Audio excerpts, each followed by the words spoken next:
បាទសួស្តីបងប្អូនទាំងអស់គ្នាបាទថ្ងៃនេះវិស្នាលោកគ្រឿងសង្ហារឹមបាទសូមមកបង្ហាញអំពីក្រេពនាងបាទបងប្អូនក្រេពនាងនេះຂະຫນາດវា1.2 ម៉ែត្របាទ1.2 ម៉ែត្រគុណ2 ម៉ែត្រហើយប្រភេទឈើកកោះបាទបងប្អូនសិតតែប្រភេទឈើក្រាក់ឈើខ្លឹមបាទឈើស្ងួតបាទបងប្អូនពេញចិត្តចាប់អារម្មណ៍អាចដាក់ការកំងបានឬក៏មកមើលផ្ទាល់ក៏បានដែរបាទបងប្អូនទីតាំងយើងនៅផ្លូវវែងស្រេងផ្សារកណាសិទ្ធីយើងហ្នឹងបាទហើយខាងក្រោមនៅប្រភេទក្រេជើងគ្រុឌបាទបងប្អូនក្រេជើងគ្រុឌຂະຫນາດ1.6 ម៉ែត្រគុណ2 ម៉ែត្របាទតម្លៃពីរហ្នឹងលក់ជូនដូចគ្នាបាទតម្លៃ200ជាង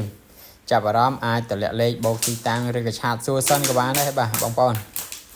សិតតែប្រភេទឈើកកោះក្រាក់ខ្លឹមដូចគ្នាបាទមើលសាច់ឈើផ្ទាល់បាទបងប្អូន